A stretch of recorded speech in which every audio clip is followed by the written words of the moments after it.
Assalamualaikum warahmatullahi wabarakatuh. Perkenalkan, nama saya Pratiwi Rahmadani dengan NIM 1120142. Pada video kali ini saya akan menjelaskan tentang siasah dauliyah, siasah dusturiyah, dan siasah maliyah. Yang pertama ada siasah dauliyah. Siasah dauliyah adalah sebagai kekuasaan kepala negara untuk mengatur negara dalam hal hubungan internasional, masalah teritorial, nasionalitas, ekstradisi tahanan, pengasingan tawanan politik, dan pengusiran warga negara asing. Yang berikutnya ada ruang lingkup siasah dauliyah. Yang pertama ada perjanjian internasional, biasa disebut dengan istilah al-mu'ahadah. Secara operasional, kata al-had dipergunakan dengan arti kesepakatan antara dua orang atau dua pihak terhadap suatu objek yang mengikat dua belah pihak atau salah satu pihak. Yang berikutnya ada perlakuan terhadap tawanan. Islam boleh menawan pasukan musuh, namun Islam memberikan tuntutan, yaitu harus memperlakukan mereka dengan baik dan kasih sayang. Mereka hanya dapat dibunuh apabila mereka melakukan tindak pidana jarimah. Berikutnya ada kewajiban hak suatu negara terhadap negara lain. Hak negara, hak atas kemerdekaan, ada hak untuk menjalankan pertahanan diri sendiri atau kolektif, hak untuk melaksanakan juridis terhadap wilayah. Aturan perang: dilarang membunuh anak, tidak memotong dan merusak tanaman, tidak menghancurkan tempat ibadah, dilarang mencincang mayat musuh. Yang berikutnya ada sumber-sumber siasah dauliyah. Prinsip dasar Al-Quran dalam hubungan internasional: hubungan kerjasama yang baik dan adil, mengutamakan perdamaian, memperkuat kewaspadaan. Dalam suasana damai, peperangan diizinkan hanyalah kalau terpaksa dan untuk tujuan defensif, bukan ofensif.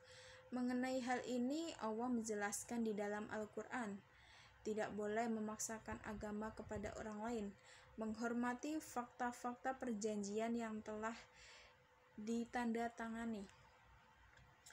Sedangkan sumber-sumber praktis adalah aplikasi sumber-sumber normatif tersebut oleh pemerintah di negara-negara Islam dalam berhubungan dengan negara-negara lain. Yang berikutnya ada hubungan internasional siasah dauliyah.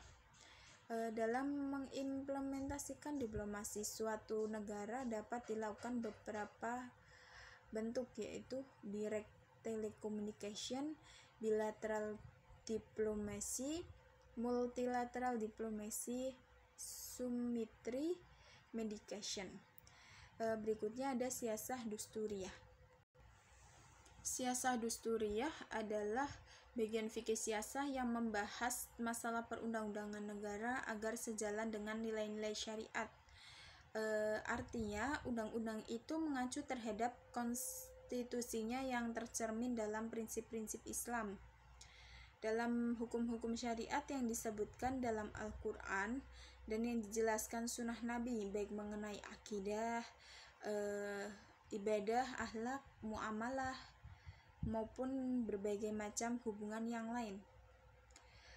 Pembahasan dalam siasah dusturiyah adalah hubungan antara pemimpin di satu pihak dan rakyatnya di pihak yang lain, serta kelembagaan-kelembagaan yang ada di dalam masyarakatnya. Berikutnya ada ruang lingkup siasah dusturiyah. Prinsip-prinsip yang diletakkan dalam perumusan Undang-Undang Dasar adalah jaminan atas hak asasi manusia setiap anggota masyarakat dan persamaan kedudukan semua orang di mata hukum, tanpa membeda-bedakan stratifikasi sosial, kekayaan, pendidikan, dan agama, sehingga tujuan dibuatnya peraturan perundang-undangan untuk merealisasikan kemaslahatan manusia untuk memenuhi kebutuhan manusia yang merupakan prinsip fikih siasah akan tercapai. Berikutnya ada ruang lingkup kajian fikih dusturiyah. Yang pertama ada al-sultah al-tashri'iyah, adalah kekuasaan legislatif, yaitu kekuasaan pemerintah dalam membuat dan menetapkan hukum. Unsur-unsur dalam al-sultah al-tashri'iyah adalah pemerintah sebagai pemegang kekuasaan, masyarakat Islam yang akan melaksanakannya, isi peraturan dan hukum yang sesuai dengan nilai dasar syariat Islam. Berikutnya ada al-sultah al-tafziyah. Yang ketiga ada al-sultah al-qada'iyah. Yang berikutnya ada sumber-sumber hukum siasah dusturiyah. Ada Al-Quran, Sunnah, Ijma', Qiyas, dan adat kebiasaan suatu bangsa yang tidak bertentangan dengan prinsip-prinsip Al-Quran dan hadis. Berikutnya ada legislasi dalam siasah dusturiyah. Dalam kajian siasah dusturiyah, legislasi merupakan kekuasaan pemerintah Islam dalam membuat dan menetapkan hukum yang akan diberlakukan dan dilaksanakan oleh masyarakatnya berdasarkan ketentuan yang telah diturunkan Allah dalam syariat Islam. Pada Nabi Muhammad SAW, otoritas yang membuat tasyri' atau hukum adalah Allah.